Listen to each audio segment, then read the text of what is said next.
Welcome to the Deep Dive, the place where we unlock the nuanced history that reshapes the way you understand the world.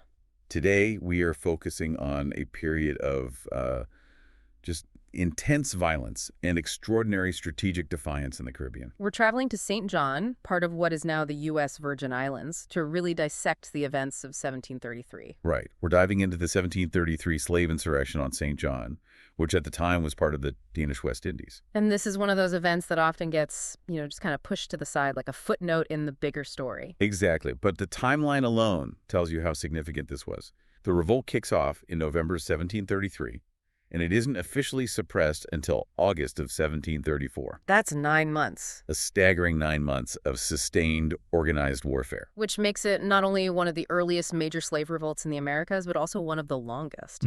And here's the fact that really demands our attention.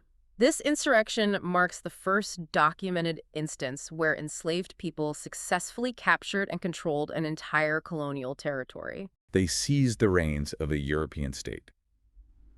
And this is where we had to establish the crucial nuance that really defines this deep dive. Okay. Our sources, and we're talking detailed Danish colonial records, contemporary French reports, academic analysis, they all reveal that this was far more than just a disorganized fight for survival. This was a calculated political and military takeover. Absolutely. The Akwamu people, who were really the backbone and the leadership of this whole thing, they weren't just looking for flight or, that generalized freedom in the wilderness that's often called marriage. They had something much more concrete in mind, a deeply political objective. Yes. Their goal was to seize full sovereignty over St. John. And their plan, as it's laid out in the historical records, was to systematically eliminate the Danish masters. Right. And then establish an Akwamu-led state right there on the island. But here's the shocking complexity of it, and it goes back to who they were in Africa. Their revolution wasn't about universal abolition. That is the vital distinction, and it's probably why it didn't get, widespread support from all the enslaved people on the island. Exactly. The Akwamu fully intended to perpetuate the highly profitable plantation system. Wow. But they were going to use non-Akwamu Africans as the new forced labor. Specifically, people from rival tribes they had conquered and sold into slavery back in West Africa. So this was a revolution aimed at replacing one ruling class with another. 100%. Their vision was complex, ruthless, and entirely political. It was about transplanting their existing dominant hierarchy from the Gold Coast all the way to the Caribbean. And understanding that goal is, it's essential to making sense of their tactics, why they preserved property, and the internal divisions that eventually undermine them. It explains everything. Okay, so let's unpack this. We have to start with the environment that fostered this level of calculated violence. Let's look at the stage, St. John in the early 18th century. So when the Danish West India and Guinea Company claimed St. John in 1718, their motivation is purely economic. Right. It's all about the money. All about the money. Europe had this insatiable high-paying demand for tropical cash. Crops, sugar, indigo, cotton.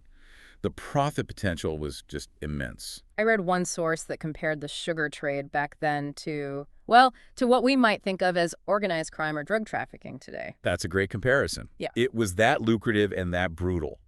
The risk was enormous, but the reward was even bigger. And the Danish West India and Guinea Company, they were chartered way back in 1671. They had centralized their slave purchasing operations near Accra on the Gold Coast. Present-day Ghana. And over the next century, say between 1660 and 1806, Danish ships transported roughly 85,000 Africans to the New World.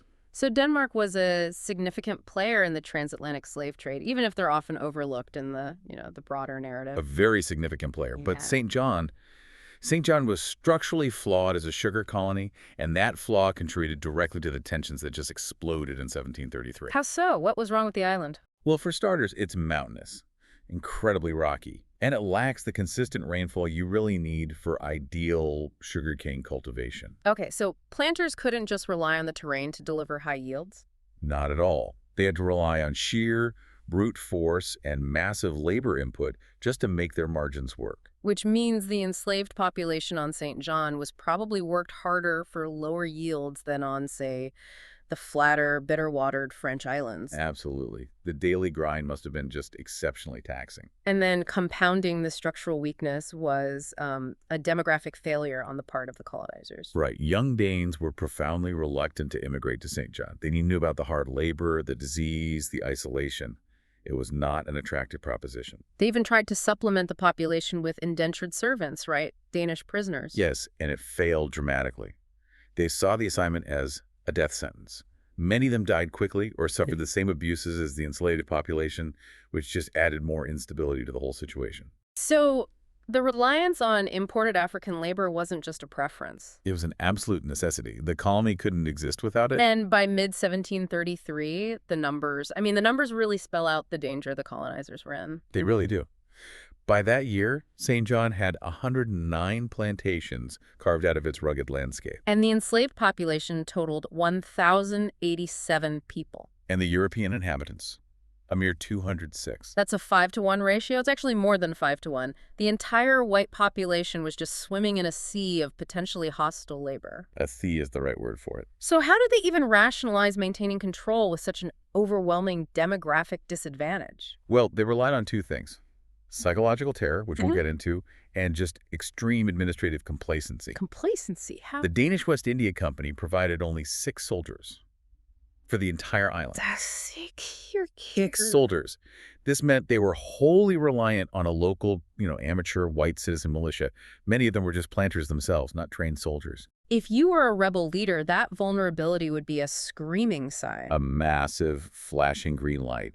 And then you layer on top of that the issue of absentee ownership. Right. Many of these big plantations weren't even owned by people who lived there. Exactly. They were owned by residents of the neighboring island, St. Thomas. Which would lead to a rise in cruelty, I imagine. It led directly to it. When the owners are gone, they hire these temporary overseers, the mesterdknechte, who are driven by short-term production quotas. And with no direct oversight. Overseer cruelty just flourished. There was no one to answer to except some distant owner who only cared about the profit margins. So they pushed the enslaved people far past any reasonable breaking point. That's just fueled resentment and brutality. A vicious cycle. Okay, so let's pivot to the key actors here, the Akwamu.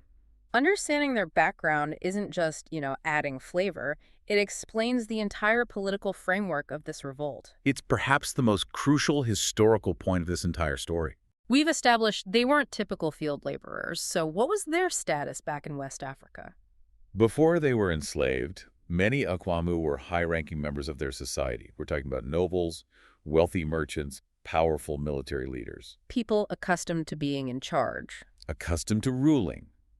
They dominated regional trade routes in the Gold Coast. The Akwamu state was a genuine imperial power in the region. So they were not only powerful, but they were also, and this is the irony, participants in the slave trade themselves. They ruled over others. Precisely. They had conquered the neighboring Accra people and were notoriously heavy-handed in their rule. They levied heavy taxes, they took captives, and they sold those captives. Including the Accra people they had conquered. Yes, including members of the Accra nation. They sold them into slavery. So they understood power dynamics from the top down. They were oppressors in Africa before they became the oppressed in the Caribbean. So how does a ruling political class end up being sold to the Danes and shipped to St. John? It was a classic shift in regional power. Around 1730, the Akwamu king died, which weakened the nation, and their rival tribes seized the opportunity. Retaliation. Retaliation for years of oppression. The Akwamu were defeated, and in a final devastating act of revenge, their enemies didn't just kill them. They sold vast numbers of the high-ranking Akwamu political and warrior elite to the Danes, and the Danes then shipped this incredibly concentrated group of defeated rulers directly to St. John. So you have this critical mass of people arriving on a tiny island who previously commanded thousands, who understood political governance, military strategy, economic leverage. Yes. And they arrive not as people who were culturally predisposed to agricultural labor, but as a defeated political class just looking for an opportunity to restore their status. Their entire approach to the revolt was shaped by that identity. Completely. They weren't seeking to escape and live as subsistence farmers in the bush. They sought to transplant their political structure. To overthrow the Danish government and restore a dominant Akwamu state on the island? They saw the Danes as temporary usurpers, and they saw St. John as a land they could govern and run for profit, just as they had run their empire in Africa. That context just sets the stage perfectly for the conflagration. So let's look at the two immediate fuses that finally lit this powder keg in 1733. The environmental catastrophe and the legal terror. Let's start with the environmental crisis. How bad was it?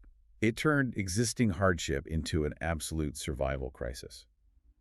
So under the plantation system, enslaved people were generally required to grow their own food. On their own little provision grounds. Right.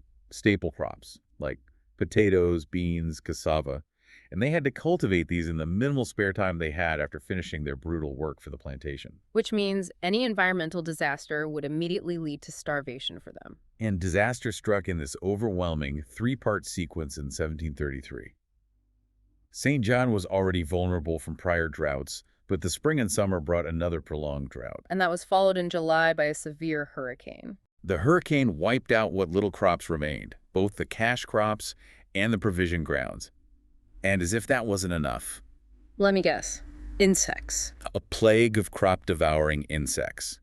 This catastrophic convergence drought, hurricane, insects caused a total crop failure across the entire island. Total crop failure means mass starvation, famine. And we know from the records that this immediately triggered an alarming increase in marriage. People just running away, hiding in the bush, trying to survive off whatever they could find, forming these small, desperate communities. So the colonial government, already weak and terrified of the demographic imbalance, must have panicked. They did. But their response was not to provide relief or food. Of course not. Their response, as our sources show, was pure codified legal terror, which we know today as the Slave Code of 1733. Enacted by Governor Philip Garland on September 5th, 1733. And it was explicitly designed to crush this defiance. The logic was chilling. If the enslaved population was starving, the Danish solution was simply to make the punishment for running away more terrifying than starvation itself. To make staying put, even while starving, the less horrifying option. Exactly. And the core philosophy of Garland's code explicitly stated that slaves were nothing more than property, chattel, legally equated to money.